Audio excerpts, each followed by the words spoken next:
Good midday, good afternoon, everyone. I want to welcome everybody and thank you also for coming today.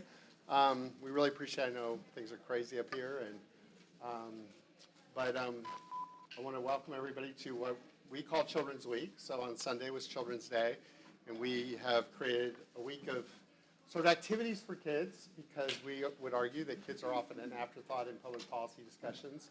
And so raising the visibility of kids is one of the things we want to accomplish. And so we appreciate all the work that you all do and the attention you have to kids. So we're very pleased to have you join us for today's event. We have an amazing panel that I'm really excited to hear from. And as we mark Children's Week, we find ourselves at a particularly pivotal moment for our nation's children. Proposed cuts in both the budget reconciliation bill, but also in the FY 2026 budget proposal, pose serious threats to our nation's children, their health, their nutrition, their well-being. Millions of children could lose access to essential food assistance and healthcare services. These potential cuts make this conversation all the more important. But first I want to recognize our guest today and who actually sponsored today's event for us. So, and just an amazing, I'm a big fan and kind of crazy supporter of Congresswoman Bonamici. She just gets it on every issue. Usually when we talk about how great members of Congress are, we kind of focus on one or two issues. You can't do that with Congresswoman Bonamici. She's great on every issue of importance to kids. She's a fantastic champion on literally every aspect of things. She's always a top leader on our Champion for Children scorecard. She's always in the top 3 or 4, sometimes at the very top of the scorecard. She serves as the co-chair of the Pre-K and Child Care Caucus and is sponsor of many pieces of legislation that are of critical importance to children. Her leadership and commitment to early learning make her an amazing ally in this work, and I just want to thank her for everything and welcome her up to the dais.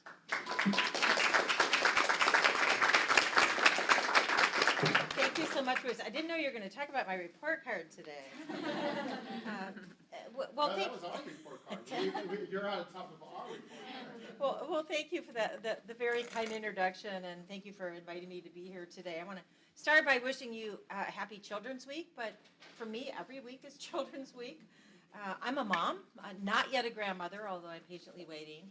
And I'm also a lawyer, but the most important job I've had is as a mom. Sometimes people ask me, like, how do you get things done in Congress? Do you use your lawyer skills? No, I use my mom skills more than I use my lawyer skills sometimes.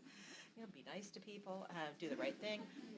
So I'm really grateful to First Focus on Children for putting together this wonderful week of events highlighting the pressing issues facing children. And I know I don't have to convince anybody in this room that supporting children is a good investment. That's why you're here. But you understand that, of course, as cliche as it is, kids are our future. And early learning, social emotional development, those are all really critical. And it's a tough time to be a kid, no doubt. Adults often overlook some of the stressors kids face. I was just, before this, talking to some people in my office about the need for more behavioral health in schools, behavioral health care in schools. Recently, I represent a district in Oregon, Northwest Oregon, and recently at a big town hall meeting and afterward, a fourth grader came up and handed me a letter in a sealed envelope. And when I got home, I opened it up and read it. It was on lined paper written with pencil. She told me she's afraid that ICE is going to come into her school and take her friends, or that her friends are going to get home and their parents won't be there. And this is a fourth grader dealing with this stress. We just had a hearing in the subcommittee the other day about screen time and devices, and some of the data is actually extremely concerning. There's gun violence. There's so many things facing students. I've spoken with, I tour schools a lot and talk to students a lot. After one of the many school shootings, students were telling me they can't concentrate because they're always looking for a place to hide or how they're going to escape. So you all know about ACEs, adverse childhood experiences, and how they have a lasting effect So think about what it means and what kids are going through and why it's even more critical for us to be supporting programs that help kids thrive. Yeah, one of the things we heard in the hearing was some of the students are spending up to 8.5 hours a day on their phones. And that if students try to study on their computers, within 6 minutes, they're distracted and scrolling through social media. So, I mean, these are issues we need to grapple with. I know the former Surgeon General, Vivek Murthy, under President Biden said, he called for a warning label on social media. But there's also a lot of stress that comes from perhaps uncertainty about where my next meal will come from for a child. Especially during the summer months when schools are out. And that's why programs like Summer EBT are so important, because kids can't learn when they're hungry. I am fully supportive of schools having meals for students all the time for everybody. Get rid of the stigma, get rid of the administrative paperwork, let them focus on feeding children and not separating them by who can and can't afford lunch. So, but beyond school, we know young people are concerned about what's happening with the environment, what's happening with government, but the list goes on, but every issue really is a children's issue. And right now, all these challenges feel like they're exacerbated. They're heightened by a government that's attempting to defund a lot of the critical programs and services that actively support the well-being of children. Now is not the time to be taking support away from children, but recently the House passes this reconciliation, which is a sort of formal word. I call it the big ugly bill or the big bad ugly bill. It's not a beautiful bill, stripping needed support from millions of children. Up to 18.3 million kids could lose access to free school meals. Public schools could be hurt if funding is siphoned away to private school vouchers, and in the meantime, that's not doing anything to help families who are already struggling to pay their rent or mortgage or put food on the table. So healthcare is really a concern as well. In my home state of Oregon, millions of kids get their healthcare through the Oregon Health Plan, which is Medicaid. And make no mistake, this reconciliation bill is not just getting rid of waste, fraud, and abuse. Millions of people across the country will lose their healthcare, millions. So as a mom, as I mentioned, a policymaker and the co-chair of the bipartisan pre-K and child care caucus, I value these investments. I value investing in getting kids a good start in life. But we have to continue making the case to recruit more champions on the other side of the aisle. And sometimes when you look at return on investment, if you want to look, I support it because it's the right thing to do. But for people who care about return on investment, for every dollar we invest, we save many dollars later in education costs and criminal justice costs. And so it is such a good investment. And also when we talk about caregiving and childcare and how unaffordable childcare is, you think about, I think the last time I read this statistic, 25% of new moms go back to work within 2 weeks of giving birth. I couldn't even get to the grocery store in 2 weeks, and 25% of moms are going back to work within 2 weeks because they can't afford to take time off. So we need paid family leave and other programs that support families and getting a good start to families. But childcare, I mean, that's one of the things that makes all other work possible, is having good quality early childhood education available, but the ongoing hurdles. I mean, we've been working hard on this at the federal level because there's no market solution. You can't lower the tuition so families can afford it, because you have to pay the providers who are doing the incredibly important work. So there has to be an investment, and to me, that's a good investment. So we're still fighting for that funding. We've had many opportunities over the years to make investments and stronger support for children, including universal early childhood education, something, as I mentioned, we know is a good investment. It could be for anywhere from, I've seen $7 for every dollar, $9. It could be even more. Maybe you're extra. Yeah, higher. But I know it can be disheartening when here we are in Congress and it feels, these are not normal times, and it feels like we're not investing in the future. But we have to remember that progress isn't always in a straight line. And we have to have some hope and some optimism, because we can't give up. We just can't. The future depends on it. Our kids depend on it. And I'm encouraged because we have people like you here today, advocates like you here today, who are going to go speak with people, tell your stories, and talk about why it really makes a difference to invest in children. So thank you. Thank you for your panelists. Thank you for bringing your expertise. I'm sorry I can't listen to you. I'm double booked, but I am committed to working with you as we move forward. And again, stories really matter. When we talk about policy in the abstract, it's not as meaningful as talking about what these investments, what these programs mean for children, and how when we get kids off to a good start in life, that's better for the kids, it's better for families, it's better for communities, it's better for the economy, and it's better for the country. So thanks, everybody. Thank you for your advocacy. Thank you so much.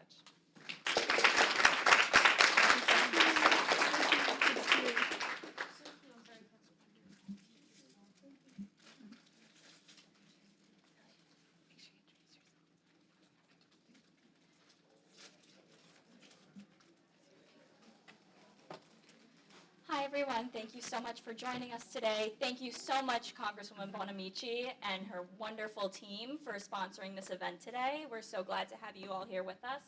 My name's Lily Clam. I'm the Senior Director of Early Childhood Policy and Education Policy at First Focus on Children. First, I would like to introduce my colleague, Chris Becker. Chris Becker is our Vice President for Budget Policy and Data Analytics. He will talk about the historical evidence base behind high-quality early learning programs.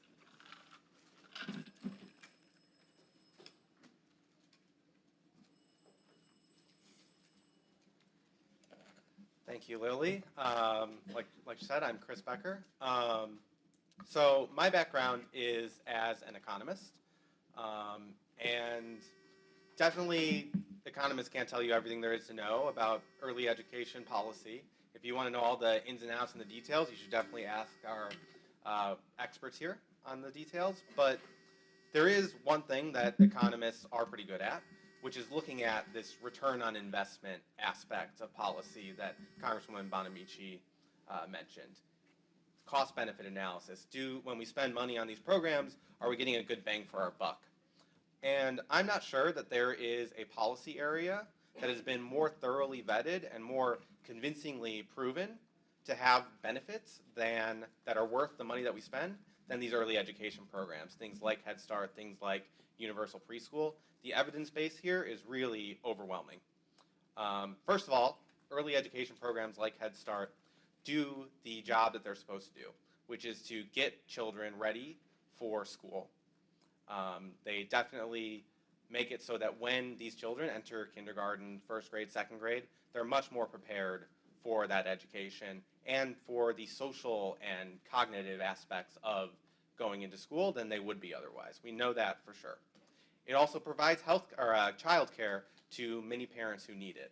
So that opens up lots of other opportunities for parents and families to perhaps work more hours, provide more income that's needed, attend to the other needs that their families have. And so it also provides this really important child care aspect as well. But one of the really cool things about early learning policy and the evidence that we have for it is that early learning researchers have really been ahead of the curve for a long time, doing really rigorous research that goes back decades and decades, all the way back to the 60s and 70s, for example. And so we have really, really good evidence that goes back a long way. So we don't just have to look at the short-term benefits of Head Start and other early learning programs, which by themselves are plenty of justification to support them. We can also look at what the benefits are long-term to participants and to society. And there is a lot of strong evidence that the benefits of Head Start go well into the future, into middle age even. So we find that people who are exposed to Head Start and other early learning programs early in life have higher earnings later on. They're more likely to go farther in their educational attainment, to graduate high school, to graduate college. They're less likely to participate in criminal behavior, to face incarceration. They have better health outcomes. You go on and on. Just about every socioeconomic indicator that we could care about, early learning is good for that, even in the long run. The other thing we can look at is when we spend that dollar on these early education programs, how can we quantify those long-term benefits? And over again, the benefits both to participants and even to taxpayers are well beyond what is directly the direct cost to taxpayers in funding these programs. So the benefits to the participants are huge, but also, as Congresswoman Bonamici mentioned, that means that in the long term we're going to have to be spending less on other social services that people need, that they're able to get more, be more employed, have higher educational attainment, all these other things I talked about, which is going to save the government money in the long term. And so a lot of the studies suggest that in many cases, these early learning programs might even pay for themselves in terms of long-term savings to taxpayers. That's absolutely not how you should look at these programs, where the goal of them is to not save money for taxpayers, but if you even take that really narrow lens on it, the evidence is pretty strong that it's a good investment in that sense too. The last thing I'll say is that in terms of what is missing from these programs, it's not that they don't work. It's that, if anything, we need to be expending more resources. Head Start needs to have more funding. We should be moving towards a more universal model of preschool. And so the evidence on universal preschool programs is also very strong, where universal preschool programs often have larger benefits than Head Start, even for the low-income students that would be targeted for Head Start. They benefit even more, potentially, from a universal preschool program than they would from Head Start. And so we need more Head Start and more universal preschool. Universal preschool and Head Start are also really good for the community as a whole that receives these funds. And so universal preschool programs can act as economic stimulus that can boost the economic prospects of whole communities. It makes other students who do not participate in Head Start or the universal preschool programs better off too in terms of their educational readiness. So the benefits are not just limited to the participants. It's really a whole community uplifting that we see from these programs. So that just gives you a little taste of all the evidence. We could go on and on and on, and a lot of the important details will be spelled out by the panelists up here. Thank you so much for participating, and I can't wait to hear all that you have to say.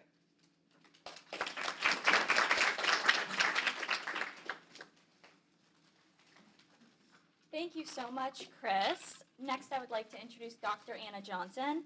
Dr. Anna Johnson is a professor of psychology at Georgetown with degrees in both psychology and public policy, and her work looks at how policies impact children's development. She'll share with us some of her research on long-term impacts of universal pre-K and other early learning programs. Thank you. Hi, everyone. Let's see if I can figure out how to get my slides up here. There we go. Great. So I am Anna Johnson. I'm a professor of psychology at Georgetown University. And I direct a lab, the Context Development and Social Policy Lab, where we do a lot of policy evaluation, lots of K-12 evaluation. So I focus on education context, but early education is obviously kids' first introduction to education. So that's where I started as a researcher, and that's what I'll talk about today. I'm directing something called the Tulsa SEED study. SEED stands for School Experiences and Early Development, and it's a longitudinal evaluation, which means we're following kids, the same kids over time, which is the best way to tell a story about how something impacts kids, right? You don't want to take a group of kids who did something and a group of kids who didn't and try to compare them. You want kids who all grew up at the same time, follow them along the path, some who went to preschool, some who didn't, and then learn about their long-term growth trajectories. So that's a longitudinal study. And it's based in Tulsa, Oklahoma. Why Tulsa, Oklahoma? If I'm here in DC at Georgetown University. Tulsa is the largest school district in Oklahoma. Oklahoma was one of the first states in the United States to have truly universal pre-K. So Chris teed that up super well. Universal pre-K means there are no income eligibility limits. It's available to everyone. And Oklahoma and Georgia were two of the first states to adopt it. So we have this really incredible research practice partnership between Georgetown University, where I am, and the Oklahoma State Department of Education, as well as the Tulsa Public Schools District, that's allowing us to collect data on these kids and follow them over time. So the Tulsa SEED study started in 2016 when kids were 3 or 4 years old. That was the year before they went to Universal Pre-K and Head Start, and we followed them into their Universal Pre-K and Head Start classrooms. So Universal Pre-K is school-based. It's in school buildings, co-located right next to kindergarten classrooms, right down the hallway.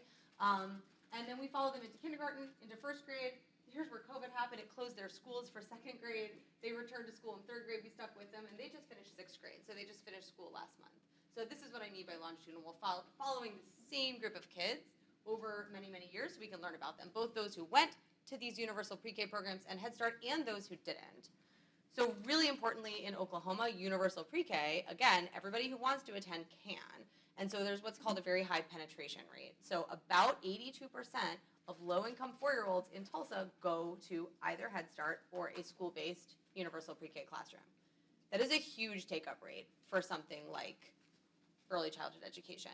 In states that make it income eligible only, that would be called a targeted program, you're going to see a lower rate of use, even among those who are eligible. So this is a really high use, and it indicates like acceptance in the population, low stigma, support both among those who attend and those who don't. Teachers in a universal pre-K system feel proud of what they do. They don't feel any stigma for the job that they do or the children they serve. Families who attend feel that they're shoulder to shoulder with the other families in their community. It creates socioeconomic diversity. The list goes on of why universal programs are really incredible. So we've been doing this work, like I said, for 8-9 years now. And the goal of the study is really to understand how the programs that Chris talked about, universal public pre-K and Head Start, so they both serve kids in Tulsa. We call that a mixed delivery system. You can go to either one of those. How those programs promote kids' learning and development over time. So we're trying to understand this long-term effect stuff that Chris is talking about. Following these kids who just completed sixth grade, we're assessing the long-term impacts of attending one of the two programs. And we're really focused on understanding this return to investment. So we've been working in Oklahoma for a long time. 1998 was when the program was funded through a levy on the cigarette tax. It's now enshrined in the state constitution, so they can't take pre-K away, hopefully. It's a program that has really deep roots. We've been following the kids for a long time. So there is a cohort of kids who aren't in this Tulsa Seed group who actually attended pre-K in 2005 and graduated high school a couple of years ago. And there's been cost-benefit analysis on those kids suggesting that in 2022 dollars at least, for something like $9,000 per pupil in universal public pre-K in Oklahoma pays something like $27,000 back to society in the form of less grade retention, more job earnings, which comes with more tax revenue, more independent economic self-sufficiency later in life, less incarceration and contact with the justice system, and all kinds of other things that cost societal dollars. So that return of investment story is true in Tulsa as well. What we're doing with this cohort is trying to understand why. Like, why does going to preschool when you're 4 or 5 mean you're going to do all this stuff when you're 25 that's going to pay money back to society? So we're trying to find that out so that it's replicable across other states, particularly other red states that maybe don't have progressive social policies like Oklahoma, yet they've kind of doubled down and invested long-term in this public pre-K program. So we've been looking at academics, which are your typical kind of reading and math skills, as well as executive functioning. And we find, and this is just snapshots of published papers, so you believe me, these are actual scientific, published journal articles that can be cited. What we find is that students who graduated from the state-funded universal pre-K and Head Start performed better in multiple measures of language and math skills than those who didn't attend, all the way through 5th grade. So that's through the end of elementary school. That's as old as the kids are now. We haven't analyzed the 6th grade data yet. Executive functioning, similarly. Executive functioning, do you guys know what that is? I feel like it's a very common term now. Everyone talks about it. Everyone has an executive coach or this, it might, So memory, attention, persistence. We can think about it that way. Those we think, that's where our money is on the return of investment, like magic, secret ingredients. We think that there's something about pre-K that's teaching kids how to pay attention, persist when things get hard, and keep succeeding, whether it's a hard class in school or your peers are struggling, but you're going to keep attending, you're going to graduate. There's something in that executive functioning box that may be explaining these long-term return of investment kind of findings, and that is in fact what we find, that kids who attend pre-K and Head Start have better executive functioning skills in 3rd and 5th grade than the counterparts who didn't attend either of those programs. So there really does seem to be some secret magic ingredient happening in pre-K. Maybe it's just they do circle time, they have to sit they have to pay attention, they learn the rules of the classroom, and then those rules are reinforced. They enter kindergarten with more of those skills, those rules are reinforced again, and they're kind of on a trajectory of higher performance in ways that support their high school graduation, job attainment, earning wages, etc. So we're not alone in this field. There are other contemporary universal pre-K evaluations happening around the country. It's very place-based research. So if you have heard any, like, oh, I heard pre-K doesn't work in this, every place is different. So Oklahoma has this widespread, long history, mature universal program. So does Boston, and so does New Jersey, the Abbott district in New Jersey. Those places show similar effects. So long-term positive effects in Boston's universal pre-K program, in New Jersey's Abbott district, and in Tulsa, Oklahoma, as well as other places. So if you're listening and thinking, where are these long-term effects, just know that they're happening in places that provide universal pre-K, which is of typically higher quality. So the Tulsa Seed Study results seem to join a large and growing body of research suggesting that investments in high-quality early education programs promote children's long-term success and well-being. That's kind of the story. But I'm happy to take questions, or to the extent that you guys want to know more about that, any of those studies I talked about, including my own, happy to do that.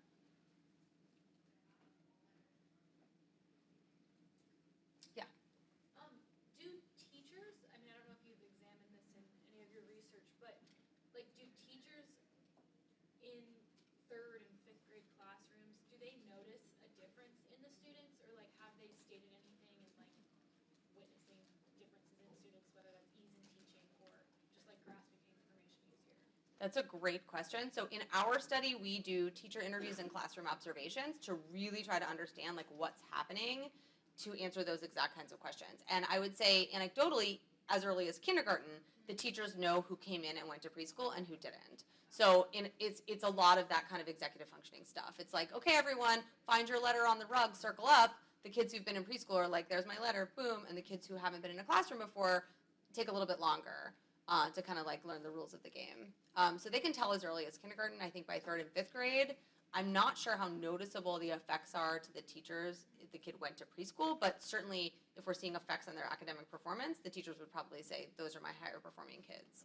Yeah. Thank you. Yeah. Is there any component of the research that shows because these kids are accessing pre-K and families can work, for example, that family income is also, part of this kind of holistic way of looking at a kid's trajectory? Yeah, I mean, I think there's a lot of thinking around that going on right now, and there was just a short paper published on the Brookings Institution's website. Their Brown Center for Education just published a paper on this exact topic, so I would say, like, definitely take a look. But yes, the short answer is yes. People have looked at whether, like, accessing childcare subsidies, for instance, like, increases parental employment or educational attainment, and the answer is yes. And then pre-K and Head Start, also, as Chris, I think, mentioned, like part of that return on investment is parental employment, maternal satisfaction, self-efficacy, like feeling like I have an identity and I'm a working person. That is very satisfying to many people. Obviously, it depends on the job and the person. So yes, there's definitely positive externalities to, parental employment and increased wages. Yeah. What can you tell us about the difference between pre-K and childcare? And then in your study specifically, can you help us understand, I understand you've got this treatment group of kids in pre-K, but then can you talk about the control group of what we know about whether the kids are in childcare? And are you comparing pre-K to childcare, or are you comparing pre-K to kids who aren't in childcare and they've got parents leaving the workforce and they're just at home? Amazing question. Like, you think like a social scientist. Would you like to come to graduate school? Yeah, great question. So first things first, what is the difference between pre-K and childcare? I think this goes back to like historical definitions that predate like welfare reform legislation, right? It's like, childcare was, where kids went while parents worked. And pre-K was supplemental education for families who could afford it. We're talking about like the nursery day movement, like almost 100 years ago, right? Versus childcare, which was, kind of just there as a work support for parents who had to work. The two things have obviously merged because so many parents work now. I mean, 75% of women with young children are in the workforce typically. Most households are dual wage earning parents if they're dual parent households. So childcare, like a place to put your kid while you're at work, is now the norm, not the exception. And as a result, childcare settings have become more educational because most parents don't want their child sitting somewhere, just coloring all day.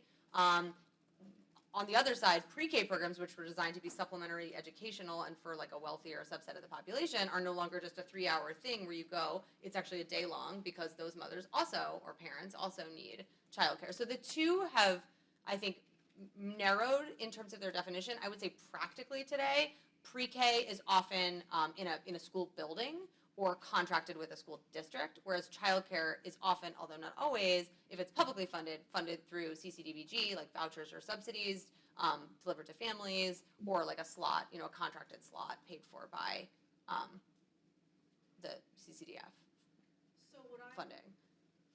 what I'm hearing you say, reading between the lines, is that talking to us as staffers on the Hill who are staffing our members of Congress who are thinking about these early childhood development conversations, what I'm taking away from you is not that we should ditch childcare and move towards only pre-K. What I'm hearing you say is this is part of the secret sauce of the soup we're swimming in, and we could be moving towards pre-K as part of the puzzle piece of our big puzzle, but I'm not hearing you say we're ditching the childcare conversation. And I don't think we should, because I think an unintended consequence of pre-K expansion is what happens to families who need care outside of pre-K hours. Like if pre-K is in a school system and it operates during school hours and you have families, particularly families of low incomes or families working non-standard jobs, those families still need childcare for their children. So there needs to be a market that supports the education, well-being, and development of children whose parents' work hours are not going to be met by pre-K in a public school. Including childcare for the pre-K aged children. Correct, yeah. So your second question about the control group is a really interesting question. In Oklahoma, because of the high penetration rate of universal pre-K, those who don't take up a free, high-quality program with noted benefits are an unusual subset of the population. And so we work really hard statistically to adjust for that so that our estimates of impacts are not biased by the differences in those families. And that's a whole, we can do a semester of quantitative statistical analysis on that. But I would say that the control group in this particular study tends to be equivalent to the pre-K and Head Start sample on observable characteristics. So they are not terribly different in terms of their work hours. They are not different in terms of education. They are not different in terms of income level. They are not different in terms of the number of years they've lived in Tulsa, Oklahoma. They're not different in terms of marital status. So they don't seem super different. There's something that we're not measuring. It could be religiosity. It could be a preference for homeschool. It could be that the child has special health care needs we're not picking up and they need to keep that child at home for an additional year. Something about them is different to not choose to participate in a public system that's available, but we don't know what it is. And they are a group that is a pure control group. They stay home with parents. So the kids who go to childcare with childcare subsidies in Oklahoma by age 4 are mostly in the public pre-K classroom because that's what's taken over the market.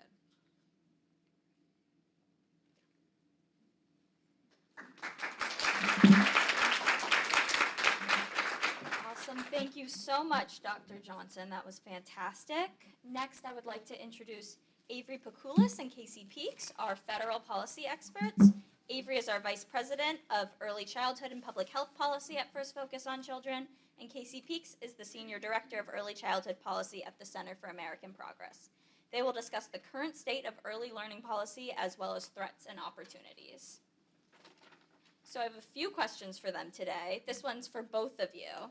So we've been hearing a lot about the president's budget recently. I'm curious, what does it look like for early childhood programs? Sure, I'll start. Thank you, Lily. Hi, everyone. It's so great to be with you. Thank you for coming. So I'll start just talking about the Child Care and Development Block Grant as well as Head Start. So both of these programs in the president's most recent budget proposal has flat funding. So that means the same funding levels as fiscal year 25. So for CCDBG, the Child Care and Development Block Grant, which provides funding to states to give parents and families from low-income families subsidies for childcare. So vouchers, childcare fee assistance programs that are run by the state. So CCDBG is currently funded at $8.7 billion, and Head Start, which is our preschool program for low-income children, we also have Early Head Start, so it's a birth through 5 program, that is currently funded at $12.2 billion. So what the advocacy community is asking for is an increase to both of these programs. So for CCDBG, that is $3.65 billion in additional funding to bring that total up to $12.4 billion. And for Head Start, the advocacy community is requesting $2.64 billion to bring that total up to $14.91. So I know that the president requested flat funding, but I think it's really important to know that that is just a proposal. Congress holds the purse strings. So I think it's really important to understand that flat funding, especially in this current economy, is essentially a cut. If we have flat funding, you will see less families be able to receive a subsidy. You will see Head Start teachers unable to get a wage increase. And you'll also likely see Head Start programs have to close classrooms. A lot of the under-enrollment that we're seeing in Head Start right now is actually due to a workforce crisis. Workers can't afford to stay in Head Start programs. Head Start teachers have bachelor's degrees, so they're also eligible to go to school districts where they can make more money. So if we're unable to pay these workers, you're going to see a decrease in the number of children who are served by these programs. And flat funding maintains the status quo. And if you are familiar with early childhood policy, the status quo is not working for American families.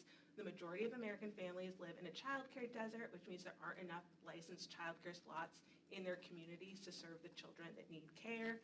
And also, the average cost of childcare across the country is upwards of $11,000 a year. That is very unattainable for families, especially families with young children who are typically at the beginning of their careers and making less money.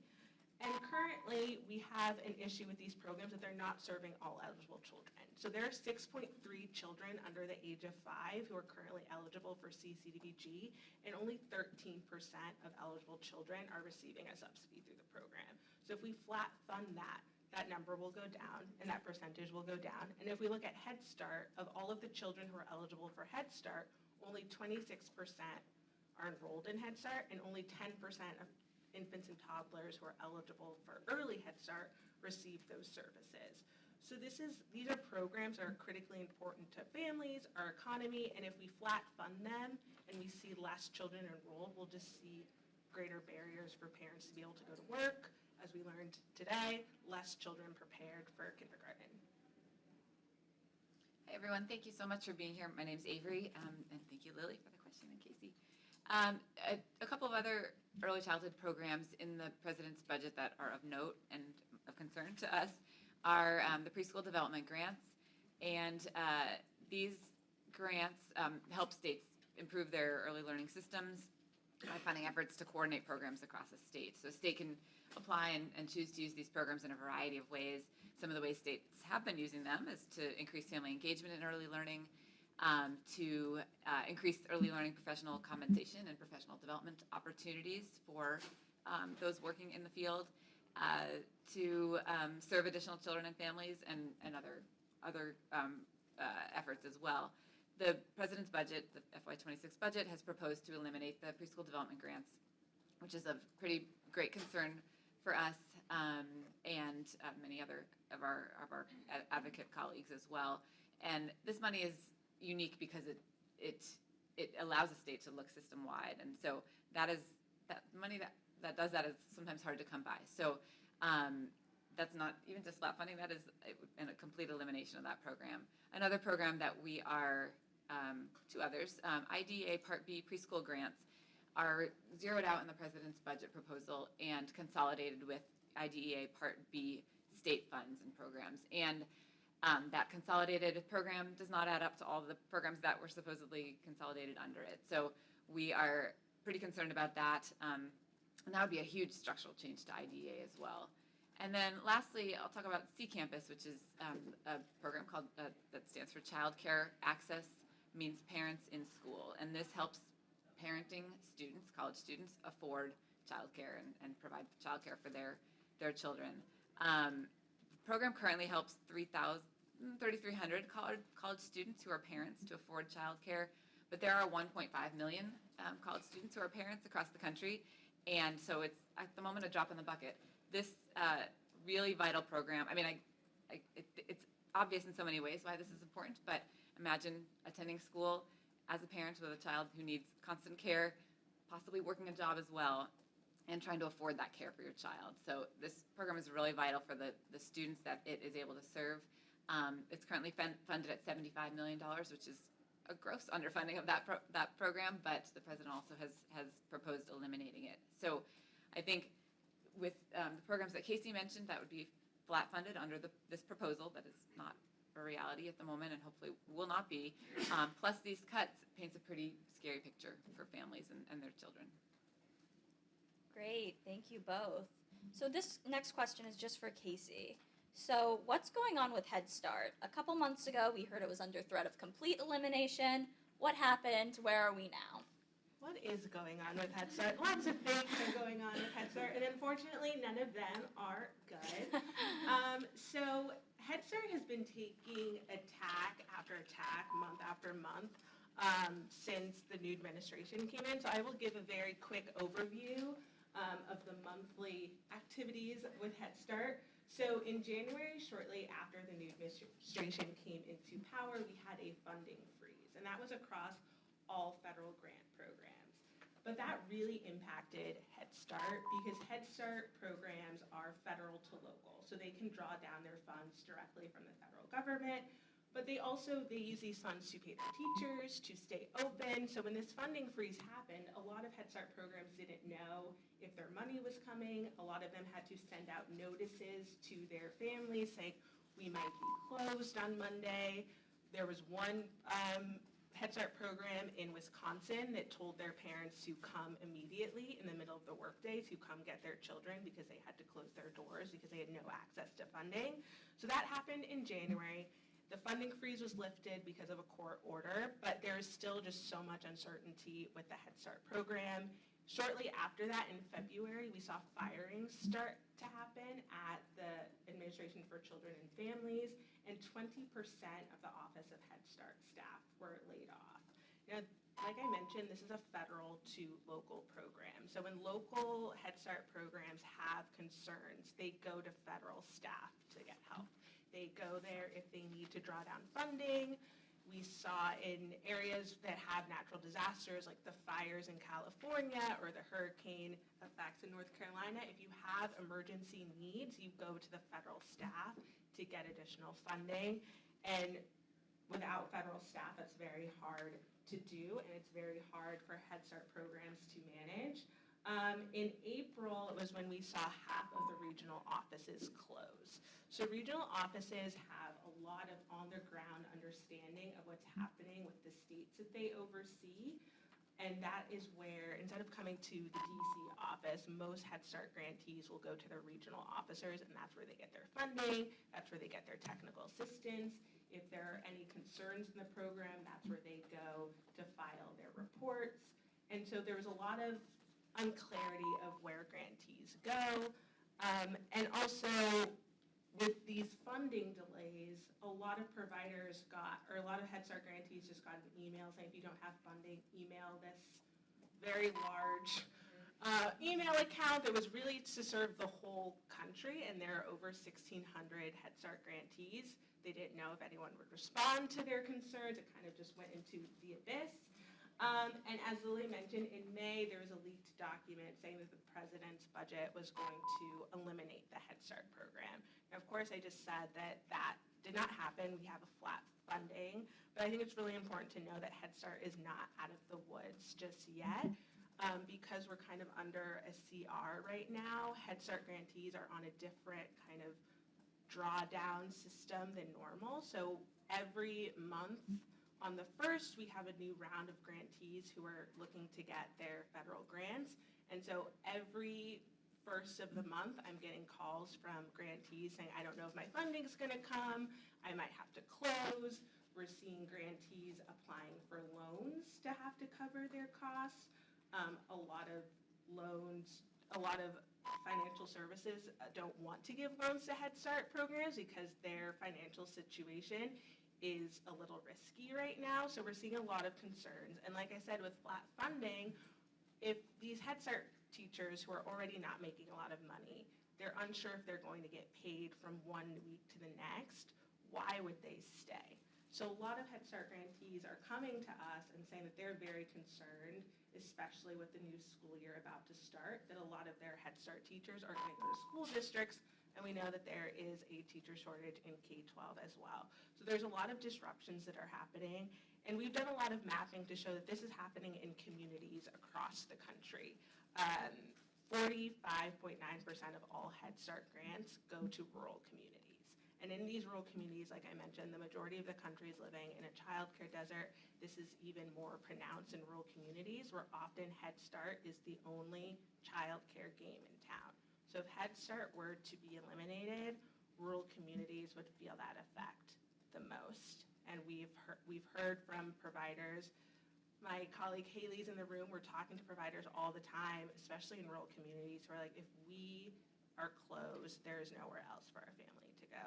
And they're also the largest social service provider in these communities. So it's a very scary time for Head Start. And even though the funding is there, there's still a lot of issues with drawing down those funds. Great, thank you so much, Casey. Avery, this one's just for you. Does budget reconciliation have any impact on early childhood programs?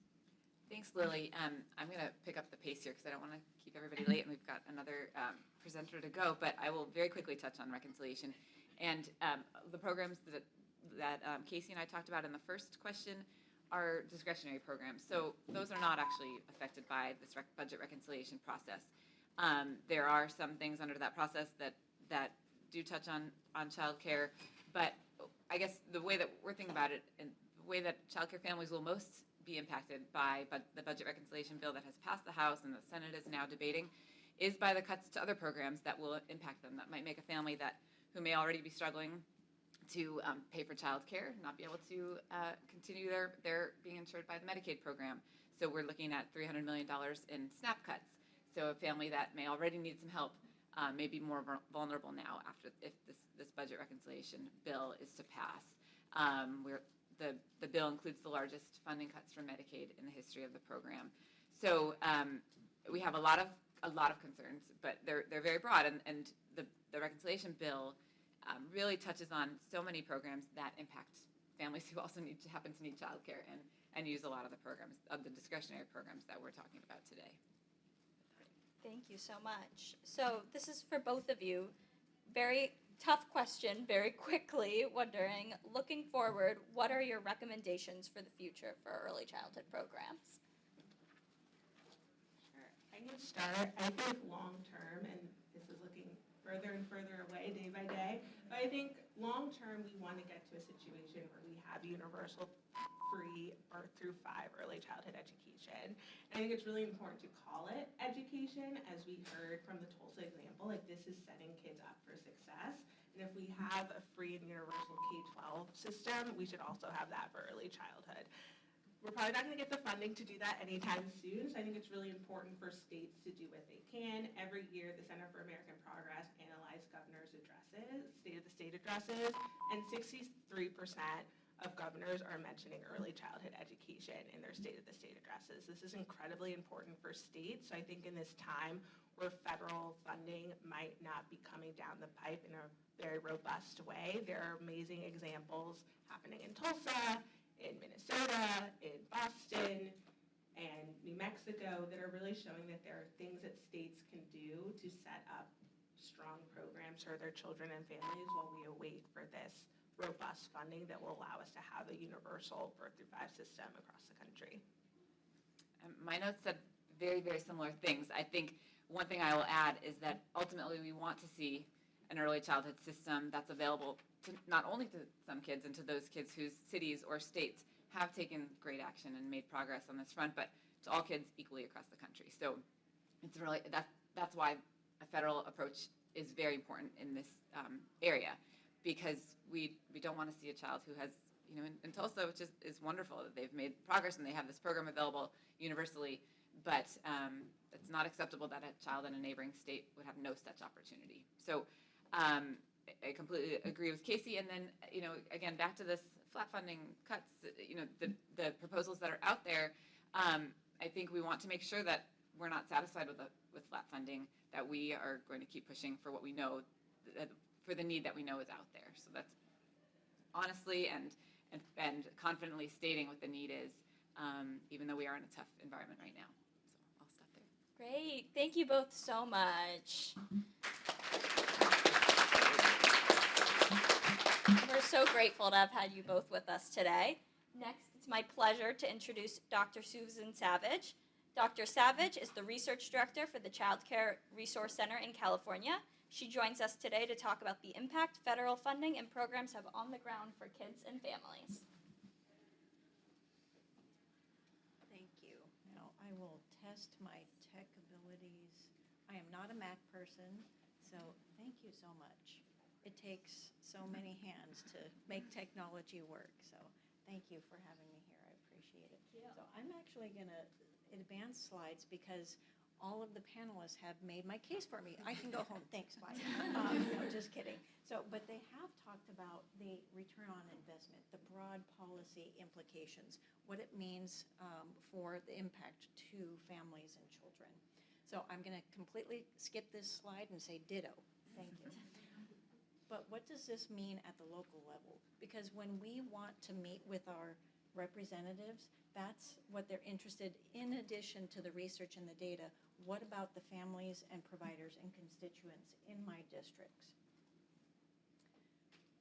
What we do is we take our administrative data from our Family Resource Center, Child Care Resource Center in Southern California, and pull it by district so that we can share it with each of these members. And I'm just going to do a couple of snapshots real quick, but then also talk about what it is that we invest. I'm going to point down to the very last bottom line.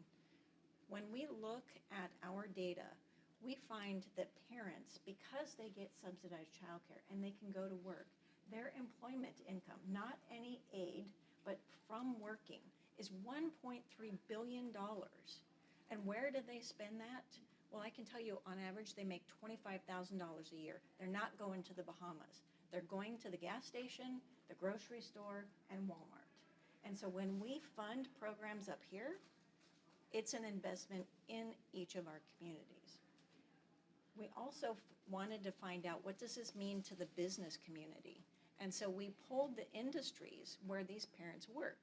And we found, I'm sure you're not surprised, retail, service, healthcare, school districts, Amazon, Walmart, school districts, etc. So each of these industries really depends on the programs that we fund and we vote for and we fund through our tax money. Now, to bring it home too, from the words of the parents, sometimes we think this is a woman's issue. No. Look at this first idea or profile. It's a single father who is going to work and he's going to school to become a welder. And he's going to advance his life for his children. We overlap all sorts of needs. So many of our parents are unhoused. With the ability to provide that subsidized childcare, they can get the job, they can get the home, and so we're actually lifting people not just out of poverty, but out of being unhoused and other situations that they have. This last one, think about the fact that many parents or grandparents who have a grandchild or a niece or nephew in child welfare, they also need to go to work. How do they go to work? Subsidized childcare. How does this result in real lives? They're able to pay their rent, pay their bills. One parent, because of subsidized childcare, she was able to get health care through employer-sponsored health care.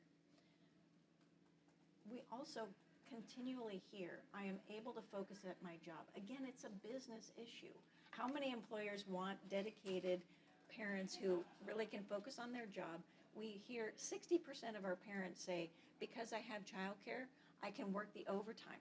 I can go for the promotion. Without the subsidized childcare, I cannot do that. This is the American dream, and we can make it possible through subsidized childcare. The linchpin in all of this is the workforce, the early childhood workforce. And if they're not strong, the foundation crumbles. So just a couple of statistics. When we look at aid, child care providers, over half are on some sort of public aid. And so it's not just the families being affected by these programs. They make an unlivable wage. Even when we increase the wages, it's not enough. We're seeing massive declines in available care across our communities because they can't afford to work. They leave for other sectors. We have also found that all of this is converging into a perfect storm, again, where they're leaving. I'm going to move to the next slide, again, to just bring home the stories of those providers. So these are small business owners, and quite often women in homes making a small business. What we hear is it's an unlivable wage. I'm going to leave this industry. And when one leaves, if they care for anywhere from 8 to 100 children, that creates more deserts. The desert becomes more arid. We also find that, again, healthcare is a challenge. They don't have benefits, so they rely on a lot of these social programs. You can see the middle quote, somebody's going back to the healthcare field. They're leaving childcare altogether because it does not pay a livable wage.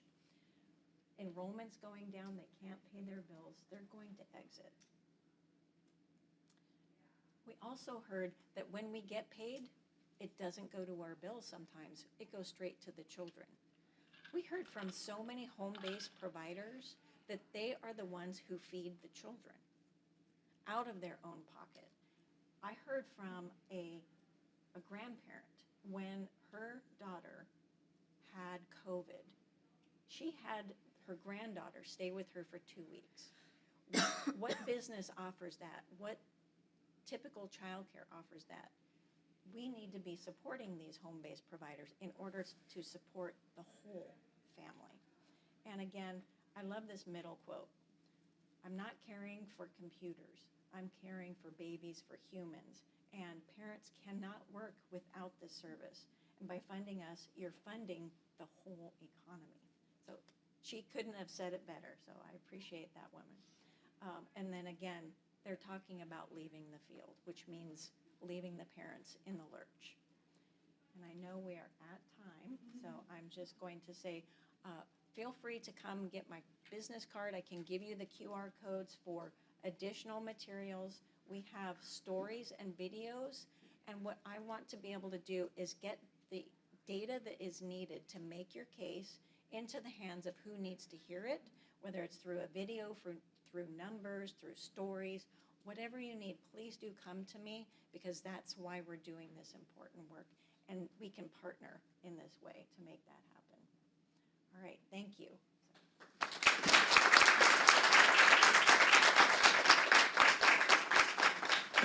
Thank you so much, Dr. Savage. Thank you so much, everyone, for joining us today. Thank you especially to Congresswoman Bonamici's office. Thank you to our panelists and presenters. This was fantastic. We learned today that evidence supporting high-quality early childhood investments is among the strongest in social sciences. It shows us investing in kids is not only a smart financial decision, but it ensures kids across the country have the resources that they need to thrive. At First Focus, we believe that access to high-quality early education should not depend on a family's income, but we understand it remains out of reach for so many. Having a child should not force families into poverty, but the annual cost of raising a kid is nearly $30,000 a year. Childcare is one of the biggest costs for families, oftentimes exceeding what they pay for housing. The critical shortage of early childhood educators worsens the childcare crisis. There's often poverty-level pay and a lack of professional development opportunities, which creates high turnover. For example, the early care and education workforce is compensated at lower rates than 97% of all professions. It is crucial there is increased funding and support for the early childhood workforce. Early childhood educators have specialized training, specific skill sets, difficult tasks, yet recent policy decisions resulted in insufficient levels of spending. This leaves our young kids and our educators behind. It's time for the federal government to follow the data and invest in our youngest. Thank you so much, everyone, and we have great resources if you want to grab one on the way out. Thanks.